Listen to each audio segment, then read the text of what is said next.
तो लगातार 5 मैच जीतने के बाद हौसले थे काफी बुलंद, लेकिन उसके बाद लगातार 5 मैच में मिली हार के बाद पानी की तरह बह गए थे पूरी टीम के अरमान। ऐसे में अब देखना बहुत ही दिलचस्प होगा कि आईपीएल 2023 के लिए क्या बदलाव करने वाली है सनराइजर्स हैदराबाद।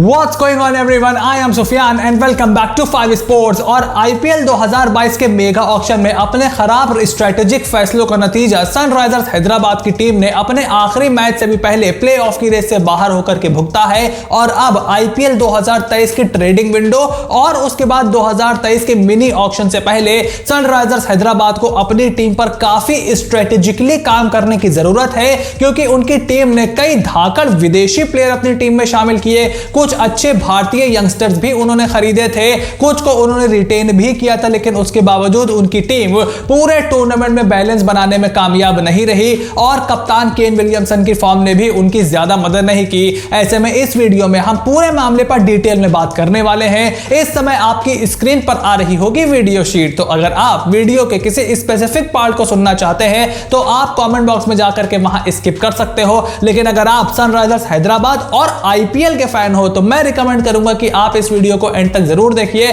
क्योंकि हम काफी मसलों पर डिटेल में बात करेंगे जो कि एसआरएच के साथ साथ बाकी टीमों पर भी इफेक्ट डालने वाला है। लेकिन सबसे पहले आपने अगर अभी तक चैनल को सब्सक्राइब नहीं किया है, make sure to click on the subscribe button, press the bell notification, become part of the family. You can also follow me on Twitter and Instagram. आपका एक subscription is the motivation for me to bring you this kind of video. So now without further ado let's begin. दोस्तों, पिछले साल David Warner को कप्तानी से हटाकर controversy होने के बाद और आईपीएल के मेगा ऑक्शन से पहले राशिद खान को रिटेन ना करने की वजह से सनराइजर्स हैदराबाद की मैनेजमेंट काफी सुर्खियों में रही थी। और इस सीजन के अगर आप उनके सबसे एक्सपेंसिव प्लेयरों पर नजर डालें तो कप्तान केन विलियमसन को उन्होंने दिए थे 14 करोड़ रुपीस, वहीं निकोलस पूरन को उन्होंने दिए थे 10.75 करोड़, वॉशिंगटन सुंदर 8.75 करोड़, रोमारियो शेफर्ड को 7.75 करोड़ और अभिषेक शर्मा को 6 करोड़ 50 लाख की रकम में उन्होंने अपनी टीम में शामिल किया था। और टूर्नामेंट के दौरान एक मैच के दौरान जब उनके स्पिन बॉलिंग कोच मुतय्यम मुरलीधरन से पूछा गया था, कमेंटेटर्स ने पूछा था कि भाई आपने राशिद खान को अपनी टीम में शामिल क्यों नहीं किया,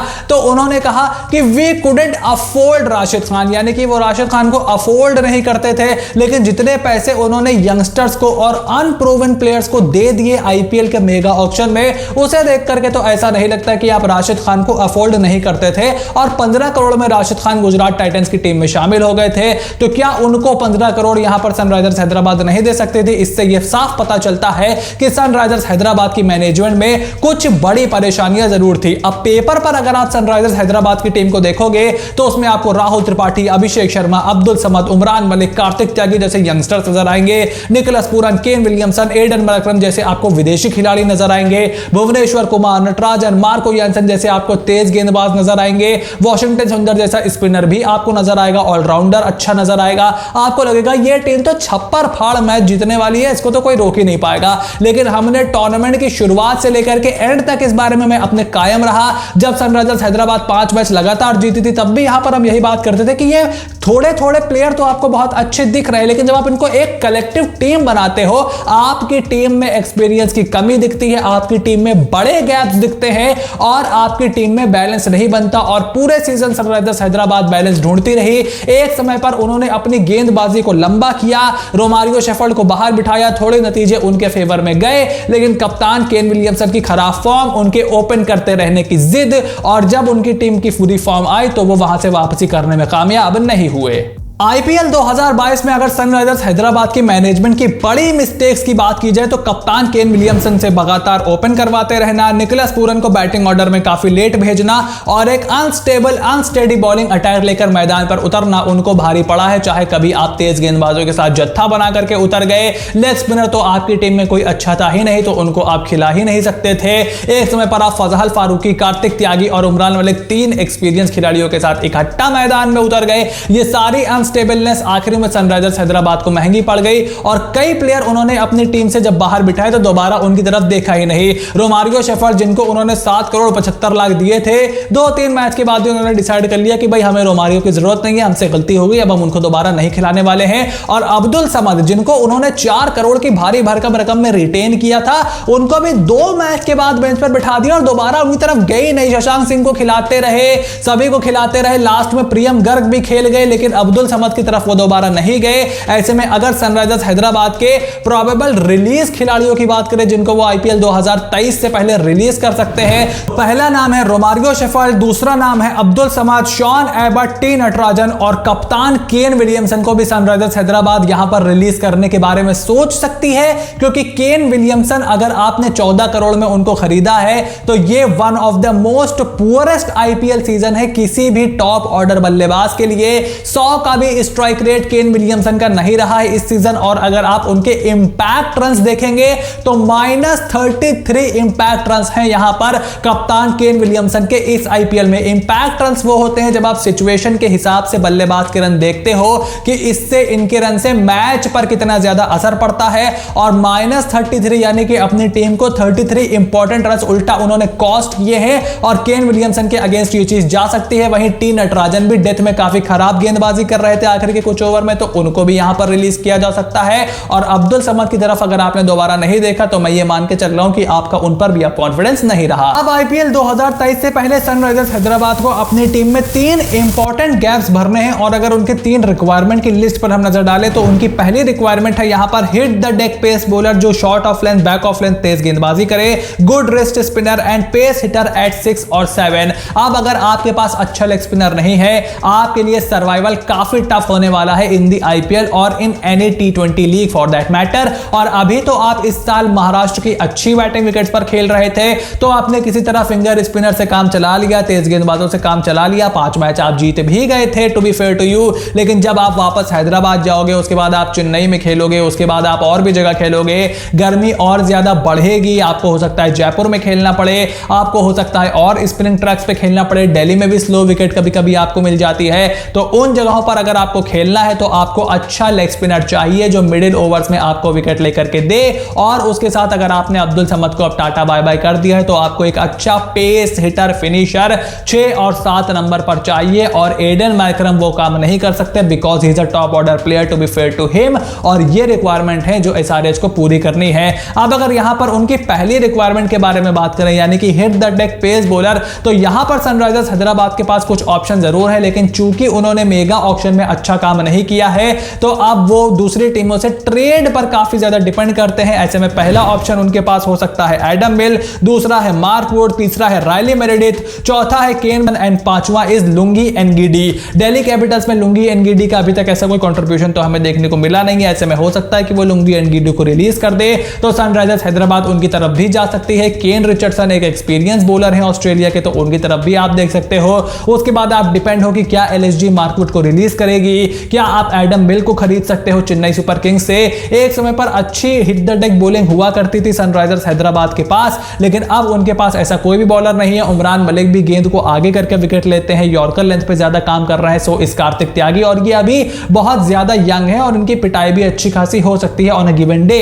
वहीं भुवनेश्वर कुमार के पास भी पेस नहीं है, मार्को येंसन आपके पास एक अच्छे विकेट जरूर थे, लेकिन क्या आपको उन पर अब वो कॉन्फिडेंस रह गया, क्योंकि आपने भी उनको ड्रॉप कर दिया था जब उनकी एक खराब परफॉर्मेंस हुई थी। क्या आपको उन पर कॉन्फिडेंस है, और अगर है भी तो भी आपको बैकअप में कुछ बॉलर जरूर चाहिए। सनराइजर्स हैदराबाद के लिए अगर रिस्ट स्पिनर्स के ऑप्शन की बात करें तो यहां पर पहला नाम है Adam Zampa from Australia, then Adil Rashid from England and Tabraiz Shamsi from South Africa. ये 3 विदेशी गेंदबाज हैं जिनकी तरफ सनराइजर्स हैदराबाद देख सकती है। अगर एडम जैम्पा अवेलेबल होते हैं तो मैं तो कहूंगा कि फटाफट से उनको अपनी टीम में शामिल कर लीजिए, चाहे आप उनको शॉन एबर्ट से रिप्लेस करिए, मार्को येंसन से रिप्लेस करिए, I don't give a damn about it, लेकिन आपको एक लेग स्पिनर अपनी टीम में जरूरी चाहिए जो आपको 20 के ओवर में विकेट निकाल करके दे। और बहुत ही अफसोस से मुझे बताना पड़ रहा है कि आपको ओवरसीज ऑप्शन पर ही डिपेंड रहना पड़ेगा फॉर क्वालिटी, क्योंकि युजवेंद्र चहल, राहुल चहर, कुलदीप यादव, इन सब का ऑप्शन जब आपके पास था तब आप उनको अपनी टीम में लेने में कामयाब नहीं हुए, और इसी वजह से आपको यहां पर विदेशी गेंदबाजों की जरूरत है।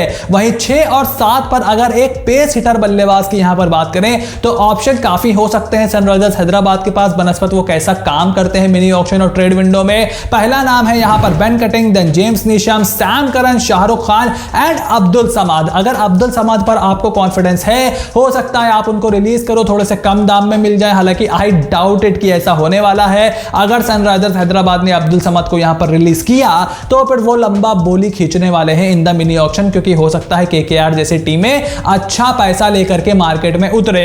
वहीं उसके बाद आपके पास बेन कटिंग है जो कि एक समय पर एसआरएच का हिस्सा यंगस्टर थे, वो मैन ऑफ द मैच थे 2016 का जो फाइनल SRH ने जीता था।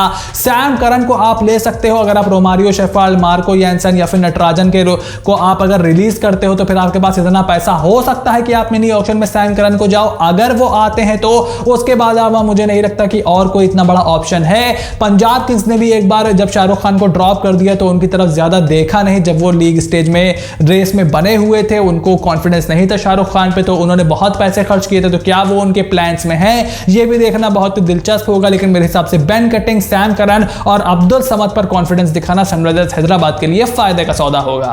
अब अगर आपको एंड में यहां पर मैं अपना ओपिनियन दूं तो भारतीय खिलाड़ियों में एक्सपीरियंस की कमी, उसके अलावा टीम में बैलेंस की कमी और उसके साथ साथ कप्तान केन विलियमसन की खराब फॉर्म, ये तीन बड़ी वजह रही जो सनराइजर्स हैदराबाद को कॉस्ट किया प्लेऑफ में उनकी एंट्री। आखिरी मैच खेलने से पहले ही वो बाहर हो गए। उसके साथ उनके जो डिसीजंस थे ड्यूरिंग द टूर्नामेंट वो भी मुझे ज्यादा समझ में नहीं आए। अभिषेक शर्मा से ओपन उन्होंने करवाना और वॉशिंगटन सुंदर को काफी लेट बैटिंग करवाना, हालांकि उनकी इंजरीज की वजह से वो नहीं खेले, वो बात की बात है। लेकिन आपकी जो प्लान था वो सुंदर को आप 7-8 पे ही खिलाना चाहते थे, जो कि मेरे हिसाब से सही डिसीजन नहीं है। अभिषेक शर्मा और वॉशिंगटन सुंदर एक तरीके के प्लेयर हैं और एक तरीके के प्लेयर पर आपने कुल मिलाकर 15 करोड़ रुपए खर्च कर दिए और उनके रिस्पेक्टिव बेस्ट पोजीशन पर आप उनका इस्तेमाल नहीं कर पा रहे हो। निकोलस पूरन, क्या आप जानते हैं कि ओवर नंबर 7 से ओवर नंबर 15 के बीच उनका स्ट्राइक रेट 180 का रहता है। कोई भी बल्लेबाज आईपीएल के मिडिल ओवर्स में 120, 125 के स्ट्राइक रेट पे रन बनाता है और उसी समय निकोलस पूरन दड़ा लगाते हैं। ये आईपीएल का स्टैट है।